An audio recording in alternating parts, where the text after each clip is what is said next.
Yoga with Todd. Splits. It's the sweet cinnamon pumpkin. Ah! Itching! Oh, yes. I can't do the splits. Yes, you can. Just do it. Oh!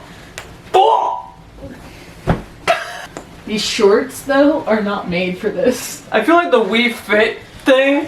Oh! Oh! Both of us going, oh! What have I done to my body? Where's my water? Giving myself a fucking wedgie. I'm almost 30.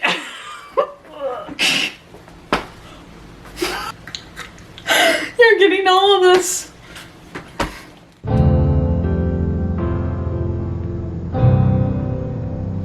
What is up, fam? It's your boys, Larry and Todd, back to read more fan fiction because apparently you guys like this for whatever reason. Today we have actually selected what we're going to read. We're going to read 2 fan fictions. If you were tuned to the last episode we did of this, we read the first chapter of If the Mask Fits by Sugar Sweet Poison. We're going to be reading the second chapter of that. But first, I actually got a request of something to read. And I was going to say in the mail. In the email form. Mail.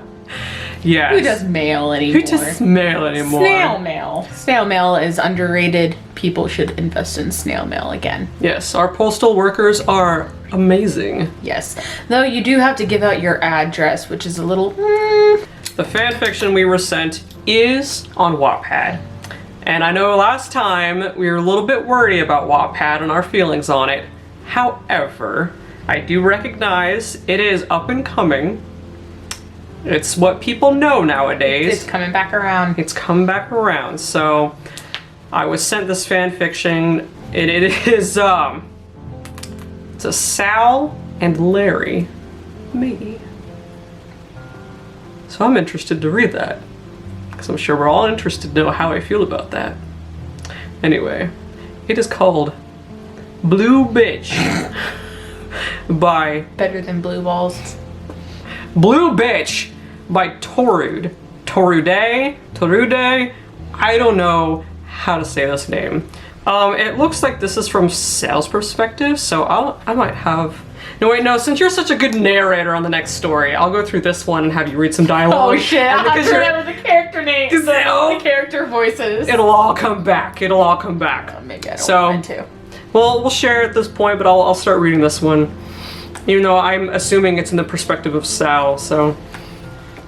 I feel myself being pushed against the wall in the bathroom, my mask being thrown to the side. That happened fast. I gasp and try to push him away, but he grabs the collar of my shirt, pulling forward into a forceful kiss. I try to push him away, but he grabs my wrists. I can feel his nails dig into my skin. Then the bell rings, and he pulls away. "See you later, baby blue," he says. Who is saying this? It's Travis, clearly. I shiver and look away as he leaves the bathroom. It doesn't have to be Travis. I think it's Travis. I slide down to the floor and strap my mask back on. I let out a strangled sob. Why won't Travis just leave me alone? It is Travis. The way I read Travis, I want to read it like Steve Carlsberg, which is the equivalent of Dinkelberg. Dinkelberg. Somebody call 911. Oh, that's me. Dude, what's going on with you? Larry asks, his eyes showing concern. I continue to stare down at my food. It's bologna sandwich day, so hopefully Travis is in a good mood. Maybe he'll go easy on me today. He usually won't bother people if he has his sandwich. That's you? Oh, shit. Yeah, Sal, your behavior is very, what's the word? Peculiar? Todd confirms. You want to be Ash too? You okay, Sally? Ash asks, drumming her nails on the table. I don't like that voice, I'm gonna change it later. Okay. I quickly think of an excuse. I can't tell them that Travis is doing this. Hell, they'll freak out. Larry would kill him. But Not wrong. that's kind of what's great about him. Larry will do anything for his friends. Sal, get your mind out of the gutter. Is there anything going on? Did you find anything paranormal that you're not telling us about? Todd spews out more and more questions. No, I'm just tired. Couldn't sleep last night. I mutter out, trying to lie without them noticing. I'm really not acting like my usual self. They all seem to buy it, but Larry, his eyes narrow on me. I can still see his worry. I give a bright smile, and he seems to understand I'm okay. How can you see the smile under the Through the eyes. Eyes twinkle when you smile. Whoa! Larry started doing this thing where he looks into my eyes and watches them closely. Oh, babe. And that's what I just said. He says my eyes wrinkle in a way when I smile. He does it to make sure I'm okay. But it's a dirty lie, making me feel guilty. I stand to go dump my tray. I have a strange feeling that whatever it is in the bologna isn't good, but I have bigger things to handle. As I go to dump the food, I'm stopped. Someone grabbing one of my pigtails and pulling me to the side. That has to hurt. Yeah. I jerk and try to swing an elbow at whoever grabbed me. I see Larry stand up. I shake my head and he sits down, keeping his eyes on us, ready to get up any second. My warning glance is the only thing keeping him from coming over here. He looks pissed. You got that right. What do you want, Travis? I look up at him and glare harshly, his blonde hair making a desperate attempt to cover his bruised eye. He snatches the sandwich off my tray. He leans close to my ear. Do you want to be the voice of Travis since I were narrating? Sure. Alright, just don't say that word. I won't. I'm trying to think, how the fuck would... I hope you know!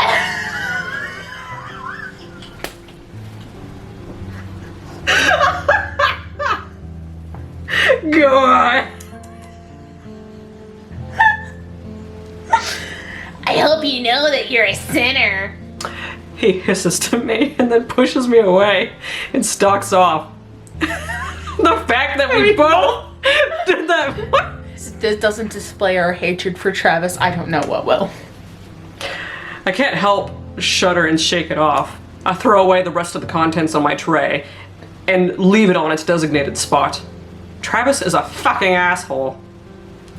I go and take my spot next to Larry, letting out a small sigh. What the hell was Travis doing?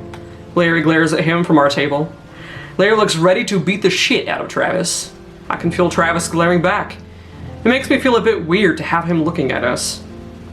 He just wanted my sandwich, I shrug. It's no big deal. I was gonna throw it out anyway. Oh, you got Ash again. Isn't he always like that? Pushing you and stuff? Ash looks at me sympathetically. I look away, shrugging, replying with a simple, he's just messing around. I think you have... What?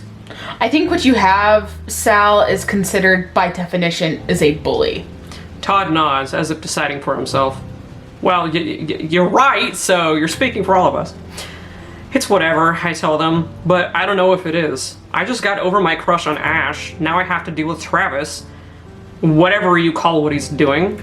He's been messing with me for a while, but it just started getting better recently. I stare at the wood grain on the table, tracing it with my finger. I could tell them about how Travis has been getting too close for comfort. He'll probably just get over it. Besides, we have other things to do. Really, Sal, Ooh, Larry's cut off by the bell. I stand and look back at my friends. See you later, and speed off into the crowded halls.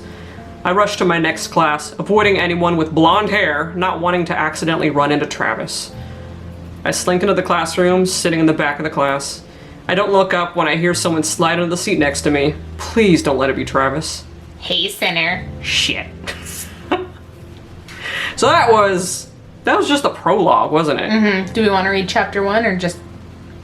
Let's see how long it is first. Anyway, so yeah, we're gonna go ahead and read the chapter 1 now. Okay. A blue bitch. Okay. I smile and wave bye to Ash, Todd, and Neil. I turn a whole 180 degrees, so I'm no longer walking backwards. So what's the plan for today, Sallyface? Larry smiles at me. I immediately smile back. Well, Larry Face, I was planning on visiting Megan and then maybe watching some movies if you're interested. I wiggle my eyebrows, which he doesn't see, but my pigtails move with my eyebrows. That's a skill. Deal, but I get to choose the movie. We're not watching that other crap again. He rolls his eyes. I gasp, pretending to be offended. Then I make my best Charlie voice. How dare you, child? Do you not know the true beauty of My Glitter Pony Rainbow Spectacular? I look at him seriously, and then we both crack up in laughter. I don't understand why that old man watched that stuff. I've always found it kind of creepy. I just wanted to see what he would kill for that cartoon. It just seems like a trashy kids show. I shrug, remembering the brightly colored ponies. The show looked like someone was high when they came up with the idea. My favorite pony is the orange one with the glasses. I don't know why he would murder for that pink pony. Maybe he liked to imagine pony sex? What if he secretly had a thing for that pink pony? Larry suggests, like he's reading my mind. Dude probably did something to them. I replied back. There you go. There you go. That fucking nasty dude. Yeah, it is. We start to approach the building. So, hey, you want to come visit Megan with me? I ask. No, man, I'm gonna go search for some movies for us to watch. Maybe I'll find a shitty horror movie to watch. I nod my head as I enter the building, Larry going through the back to get to his room. I head up to the 5th floor, tapping my foot to the best of the elevator music. Okay. It kind of sounds like the My Little Glonies. My Little Glonies. My Little Glonies. When you read a lot of words, they start to just... By the way, I think that was supposed to be beat. Oh, I was gonna say, okay, the beat of the elevator music kind of sounds like My Glitter Pony's theme song. Maybe Charlie convinced Addison to change the music? As the door opens, I don't ponder on it too much. I slip into the familiar rundown room. I head to the bathroom and slide onto the floor. Hey Megan, you here? You wanna be Megan? Sure. Sally Face, welcome back. Megan says, suddenly melts in front of me, very close. I let out a small laugh. Hey Megan, how you doing? Great, Mommy sang me a song today. She's been talking more since Daddy's been gone, and I've seen Greg come and talk to her. He didn't bring me any candy though. She smiles enthusiastically, a little off character. She seems like a really happy, normal kid. She backs away from me to get out of my space, and she plops down in front of me. Oh, I'm sure he will next time. You okay, Sally Face? You're acting funny. She frowns, seeing right through me like I'm a ghost. Like I'm the ghost. Should be. Dun dun dun. Dun dun dun. If I tell you something, can you pinky promise not to tell anyone? I hold out my pinky finger.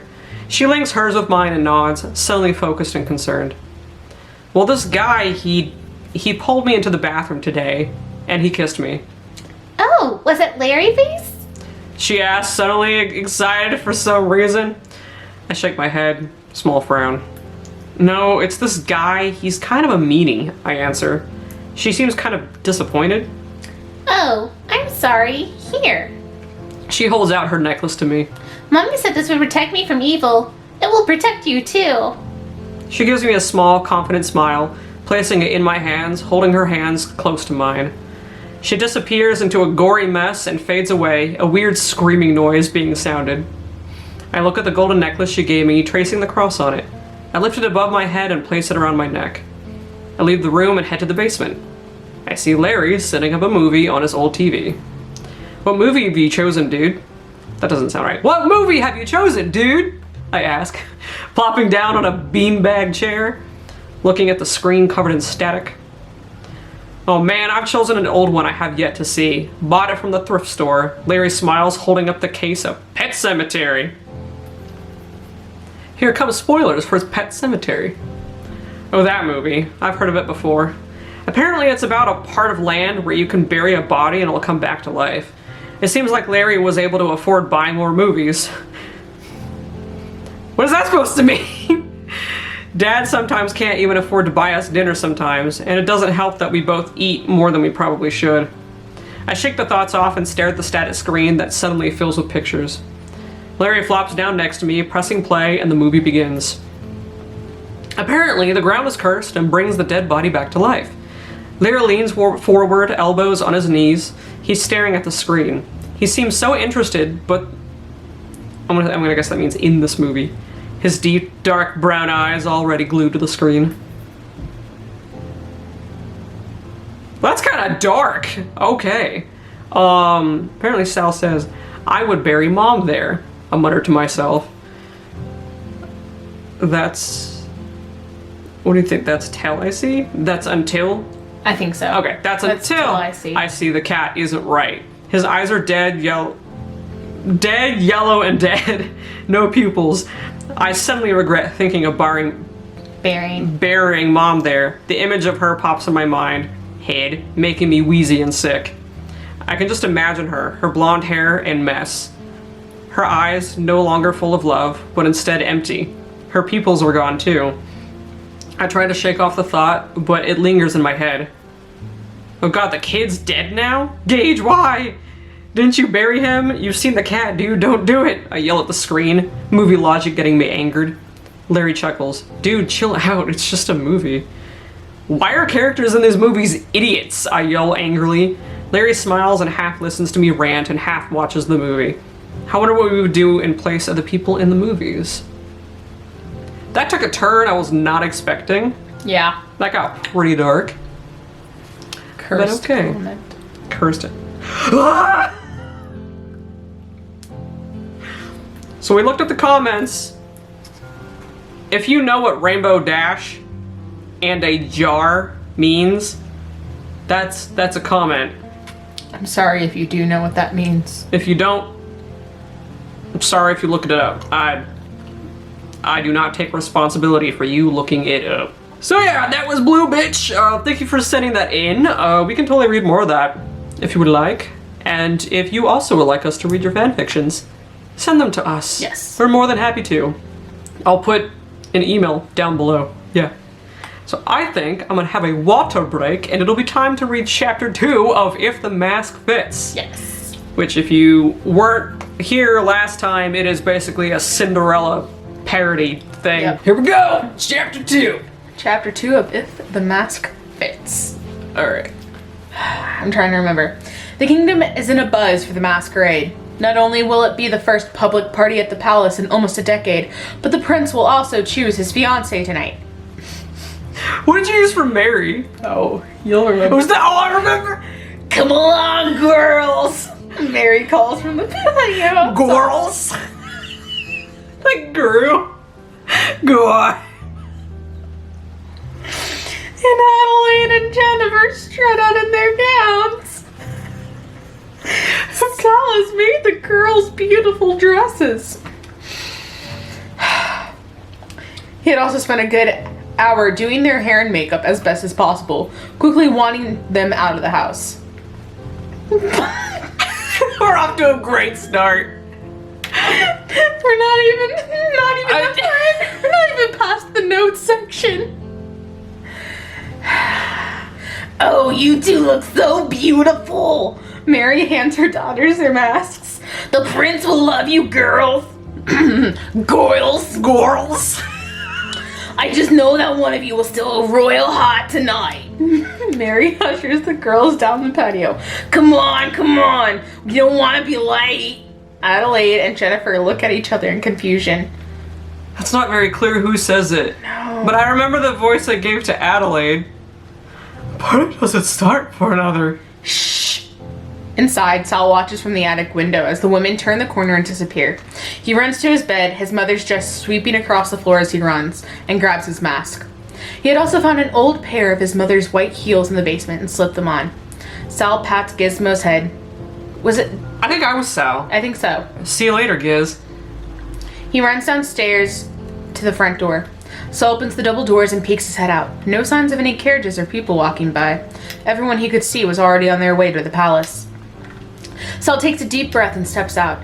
He straps his homemade cat mask to his scarred face and carefully walks down the stairs, not used to his heels. His nerves build up more and more until the further he gets from the house. I'm actually doing this. He thinks to himself. I'm actually going to the masquerade. He turns the corner behind and Bush seeing the palace just on the horizon. Fuck. It's Mary again. And what do we have here? Mary's voice makes Sal jump out of his skin. He spins around and almost falls back to see Mary and the twins still there. Sal stutters, trying to find any words. Mary crosses her arm over her chest and has a wicked look on her face. Where do you think you're going dressed like? She looks Sal up and down with disgust. That! Adelaide and Jennifer both snicker to themselves at Sal's misfortune. Despite his shaky hands, Sal crosses his arms to make Mary. I'm going to the masquerade. Mary stares at Sal for a moment, then bursts out laughing. Really? You are going to the masquerade? It's a public party. Sal huffs, and he feels weak in his knees. He has never stood up to Mary before. The whole kingdom is invited. I can go if I want to go, and you can't stop me. He's pretty sure he's about to faint. But Mary nods. Her face is neutral, showing no signs of wanting to argue. But the glint in her eye when she sees Sal's hair, carefully done up in 2 pigtails with his bangs clipped back, is pure evil. All right, I guess I can't stop. But that is a very fine clip in your hair. Venom drips from the last words. Sal's heart stops and a hand shoots up to the gold, flowery clip in his hair. He had forgotten he was wearing it. He stole it from Adelaide in Jennifer's room. Isn't it a nice clip, girls? Mary smiles sweetly to her daughters. Adelaide and Jennifer's faces had turned sour when they thought their mother was letting Sal go. But now Jennifer's face turns red with rage as she sees the clip in Sal's hair. No, that's mine! She marches over to Sal, who quickly backs away. Sal tries to unclip the beret, but it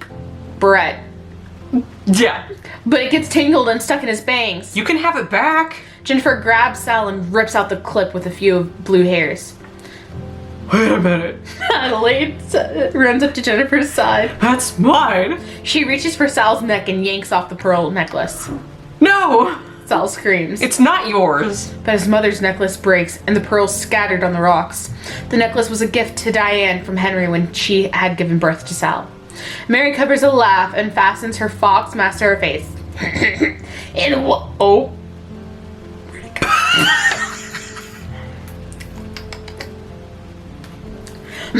Oh, and where do you think you find those beautiful ribbons, Sal? Before he can say anything, the ribbon sewed around the waist of his dress is tugged on. Those are for our dresses. Jennifer and Adelaide both yank on the pink ribbons until they rip from the dress. Stop, stop, stop! Sal tries to fight the girls off, but they easily overpower him. Somebody rips his mask off. Mask off, and Sal hears a crack as it hits the pavement. This is mine. His bracelet is ripped off. Oh. And this is mine. Another clip is ripped from his hair. Oh, I realize now. Yeah. He's pushed to the ground. His dress is torn again and again. His mask is stepped on. His shoes fall off and are thrown to the bushes. Okay, enough, girls. Mary calls to the girls off, but can barely contain her laughter. We don't want to be late now, do we? Adelaide and Jennifer both look at their mother. They're still red-faced with anger, but they follow Mary anyways. Yes, mother. Shit! You've been infected with the voice. They both clean up their acts and follow. Hold on, I need to readjust my leg. Leggy. Here we go. They both clean up their acts and follow their mother to the carriage. Mary takes the reins of the horses and drives them off, leaving Sal behind. Sal's dress is shredded beyond fix. His mask is shattered, his hair is in disarray. He is covered in dirt and mud, and he's battered and bruised. He sniffs and his lower lip quivers. He tries to stop the tears that want to spill from his eyes. He wobbles as he stands up, and sticks and rocks poke harshly at his feet, ripping holes in his socks. He feels liquid drip down the side of his face. He wipes away and pulls his hand back to see it painted with crimson blood. The tears spill down Sally's face quickly, and he throws his hand over his mouth to stop the scream. He runs to the back garden and sits on a small round table. He lays his face on the table and cries. Why? Why him? Why did Sal have to lose everything? He lost his mother in a horrible accident. His father remarried the evilest woman possible, the evilest daughters possible. Then he drowned out all of his sorrows in alcohol until he was found in the forest, having drunk himself to death. Sal has no family. His only companion is his cat, who he's sure he would lose if Mary found him in the house. Not a day has gone by where Sal hasn't hurt from missing his parents. It hurts so much. Sal can almost feel his heart crack, wishing for nothing more than to have been lost with his mother that day, instead of the maiming of his face. Larry had managed to run a brush through his hair a few times, taming it down a little bit, but gave up without really even trying. He was wearing black dress pants and a white shirt. His black tuxedo jacket was hanging off the back of the chair. Larry examined his face in the mirror, dark circles around his eyes that the makeup he has barely hides. Larry sighs and flops down on his bed. He hides his head under the pillow for several minutes until someone knocks on the door. What? I don't know who this is. Your Highness, you must come downstairs in 10 minutes. Are you dressed? Larry gets up and groans. He throws on his jacket and goes to open the door. He opens it to the short, chubby, green-haired cook whom Larry rarely sees out of the kitchen. Are you ready, Your Highness? This is fucking Chug. It's totally Chug! Chug is now British. Larry rubs at his eyes and starts to walk with the cook. You don't have to call me that, Chug. Chug snorts to himself and pats Larry's shoulders. Larry, he says. For Larry, Chug was a breath of fresh air in the palace. Because of their close age, the two got along well since childhood. Chug is also the only servant in the palace who knows Larry hated being referred to as Your Highness ever since his father died. Chug knew Larry always wanted to take his father's place as a child, but after the king's death, while Larry was only 12 years old, all the responsibilities were dropped on him far too young. Chug stops Larry in the middle of the hallway and turns to face him. That's you. What? He undoes the top button of Larry's white shirt, Larry having done them lopsided. Did you sleep at all last night? Chug sounds concerned. Larry shakes his head. I don't want to do this, Chug. Chug finishes fixing Larry's shirt and readjusts his jacket. I know, you think it's bullshit, and I agree. He pats Larry's shoulder. But Maple thinks that this will turn out fine for you. Larry smirks at his friend. Is Maple here? He knew Chug was smitten by the girl who did the deliveries for the bakery. Chug's cheeks turn a slight shade of pink. Yes, but I'm working tonight. No, you're not. Larry's smirk turns into a smile. You're off for the rest of the night. Go dance with the pretty girl. Larry grabs Chug's arm and drags him into the hallway. Larry, no! Hello? Sal chokes back a sob and bolts up, right? He turns to the garden entrance. Hello? His voice shakes. A woman is standing at the entrance with Sal's broken mask in her hands. The woman has messy, ratty brown hair that reaches her hips. She's wearing a torn and stained gray dress and muddy socks with no shoes. She takes one step through the entrance and holds her mask. Can I be the This is Larry's mom, but yeah, go ahead. I don't know who else this would be. Go ahead. I found this mask. Wait, I found this on the rocks over there. Are you bleeding? She walks over and Sal hides his face. That's my mask. Just leave it. He can't seem to stop his shaking voice. Silence fills the air for a moment, then I remember you. Sal turns back around with his hands covering his face. He uncovers his eye and sees a smile full of yellow teeth. We went to school together. Oh. We went to school together. Everyone remembers Sal Fisher. What's Ashley? The boy who got his face attacked. She sets the broken mask on the table. Despite her filthy appearance, the woman has the brightest, kindest eyes that Sal has seen in years. Her yellow smile is filled with an almost familiar friendliness as she outstretches a hand caked with dirt to Sal. I'm Ashley. Sal removes his hands from his face. He takes Ashley's hand without hesitation, used to the filth from living in the attic, and shakes it. It's nice to meet you, though you're not catching me on my best day. Sal forces a laugh to keep from crying again. Ashley, however, does laugh and sits down across from Sal at the table. I know. That's why I'm here. Sal wipes a tear from his eye and looks up at Ashley in confusion. What do you mean? It's you again. Oh, well, for now, I think you just need a friend.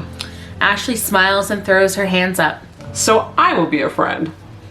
Sal really doesn't have friends. He hasn't been allowed out of the mansion in too long. Okay, but what do you mean you know? Ashley sighs and leans her elbows on the tables, resting her chin in her filthy hands. Well, I know a lot of things, like most of the kingdom. When your family is as wealthy as the Fishers, people tend to hear about the family's life quite quickly. Ashley folds her hands and leans on her fingers. For instance, I know you lost your mother, your father remarried, and you have 2 stepsisters. That's just common knowledge. Ashley smiles and winks at Sal. Sal folds his hands in his lap. But what about you know that my day was shit? I don't understand that sentence. Go on. I'm drinking water. Well, unlike most people in the kingdom, I know that Mary Matthias is a cruel bitch, and so are her daughters. Fuck Jennifer. Ashley speaks quietly and sweetly. Did you push your name in the goblet of fire? Go. Sal sniffs again, trying to fight back the urge to cry again. Ashley reaches a hand out for Sal, and he gladly takes it. Ashley uses her other hand to caress Sal's. You were going to the palace, weren't you? Sal nods his head, unable to speak without breaking. And they destroyed your dress, did they? He nods again. Ashley holds Sal's hand for a moment longer and gently sets it down. She stands up and walks over to the fountain in the center of the garden with a large stone angel statue up top. And that's why I'm here. Ashley, I am here. Ashley gazes up at the statue with her back turned to Sal. Sal gets up from the table and watches Ashley closely. I've always known Sal Fisher as the sweetest, most genuine boy in school. She waves her arms around as she speaks. He could make friends with almost anyone if he wanted to. Even with the scarred face, as the world seems to be against him, he still found ways to help people. Ashley turns around to face Sal. I'd always believed him to be the greatest man in the whole kingdom. She smiles brightly and starts to hike up her skirt slightly. I'm sorry, but what are you getting at? Sal walks slowly to the ratty woman. Ashley pulls her skirt to show a garter wrapped around her thigh. Ooh, scandalous. From the garter, she extracts a small silver stick about the size of her finger. I'm here to help you, Sal Fisher. She flicks her wrists and a burst of sparkles shoot out from the stick. Sal throws his arms over his face to protect him from the blast. When he lowers them and looks back at Ashley, the stick is the length of her arm. Wait, how did you do that? Sal walks up closer. Ashley laughs and smiles happily. Just something I learned after school. But how did you... Enough about me. Ashley waves Sal off. Let's get to you. You have a masquerade to attend. Ashley waves Sal away to get him to take a step back. Sal steps back and Ashley raises the stick high above her head. She waves it in circles, and glittering sparkles erupt from the tip and fall around her. Sal can barely see through the light as it encases Ashley's entire body in sparkles. When the sparks finally subsided, Sal was left with an unrecognizable woman before. Long, silky, smooth brown hair reaches her hips, with most pinned up in silver clips. Her hair is filled with purple flowers, seemingly attached to nothing. Her once dirty skin is glowing, and her hands, once caked with dirt, were clad in silk black gloves. The dirty gray dress was gone, and instead there was a beautiful purple gown. The skirt puffs around her body, and the torso tightens up with a black corset. Ashley smiles brightly, her once yellow teeth a glimmering white and her lips painted black. The only thing still the same was her bright green eyes, highlighted with purple and silver eyeshadow. Sal stares at her in stunned silence. He can't speak nor move. I have to make this transformation very obvious, so... All right now. Ashley steps over to Sal. It's your turn. She walks in circles around Sal, poking and pulling at the ruined dress. She gets back to his front and scratches her chin. What would you... Oh. What would look good for a masquerade? She's so stand up with the type of one. Don't even try. To examine him.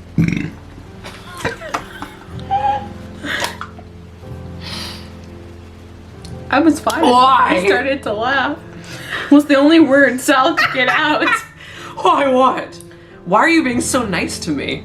Ashley stares at Sal in shock for a few seconds, then laughs. Oh dear. Think of this as a thank you for letting know that no matter how bad things may seem, there are still good people like Sal Fisher in the world. Sal folds his hands together. He never thought he was that amazing, but he wasn't about to doubt the person doing magic in his very garden. Now, She waves the wand over Sal's head. I like the pink and yellow you have going on, but I think blue suits you better, don't you think? She twirls the strands of Sal's blue hair with her finger. Sal shrugs his shoulders. I like blue, I guess. Oh, no, I guess. Ashley points her wand to Sal's face. You must love how you look. No, I guess. Ashley's black lips tighten and her eyebrows knit together. How about... She waves her hand over Sal's head again, this time raining sparkling light down on him. Sal feels the weight of his dress change. He looks down, trying to see it, but all he sees is a bright light. He tries spinning around and the light slowly fades away. When the light fades, Sal is stunned into silence again. A blue ball gown glimmers with sparkles in the skirt. Silk sleeves hang off Sal's shoulders and white gloves reach up to his elbows. To his surprise, his mother's pearl necklace hangs from his neck. Sal turns to very proud Ashley with wide eyes. I must say, might be my best work yet. Sal runs to the corner of the garden, where Mary left a mirror by the house. He looks into it and sees... Discord call. Oh, people are talking. I just got water on myself. Sal runs to the corner of the garden where Mary left a mirror by the house. He looks into it and sees a half-up, half-down hairstyle, similar to Ashley's. His bangs were braided to the side of his head, and the braid was filled with white flowers. He turns back to Ashley and finds her back at the table. She waves her hand around the mask and it pieces together. Only now it's better than before. A pink and white cat mask with blue ribbons tied around the ears. Ashley picks it up and struts over to Sal, handing it to him. We're almost set. Oof! Sal jumps out as Ashley grabs her and grabs her in a hug. He feels like he could cry again, but not from sadness. Thank you. Ashley rubs Sal's back softly. Thank you for being you, Sal. She holds Sal at arm's length and examines him. You're ready, but there are a few more things. She walks off through the garden looking for something. Sal looks down at his dress again. If this is a dream, he hopes he doesn't wake up. He lifts up his skirt slightly and finds lacy socks and white heels strapped on. Perfect. Oh, perfect, probably. Sal looks out to the garden and sees a pumpkin levitating in the air next to Ashley. Ashley hikes up her skirt and steps out of the garden with the pumpkins floating next to her. Come on, Sal. She calls back as she leaves through the garden entrance. Sal hurriedly runs after her. Ashley sends the pumpkin down by the road and stands back with Sal. No, we'll need something else. Oh, She turns back to Sal. where's your cat? Why? Ashley doesn't say anything but waves her wand to the double front door. The doors swing open and Gizmo comes running out. There he is. Don't worry, Sal. Everything will be just fine. Gizmo goes under Sal's dress and rubs against his legs. He runs out and goes to the pumpkin. Ashley waves her wand again and Sal watches the sparks encase Gizmo and the pumpkin. Wait! Before Sal can say anything, the sparks fade. A large silver and gold carriage, vaguely shaped like a pumpkin, stands before them. It is pulled by a ginger horse with light orange stripes lining its ribcage, just like Sal's cat. Gizmo! Don't worry. Ashley tries to calm him. He'll be back into a cat and you will return to normal too. That's the catch. Ashley sucks air through her teeth and taps her wand to her temple. Sal looks at her confusion. What do you mean? Ashley looks to the side nervously. The spell will wear off at midnight. Ashley walks to the other side of the carriage and Sal follows. She looks out to the clock tower in the near distance. It's 6:30. She looks to Sal.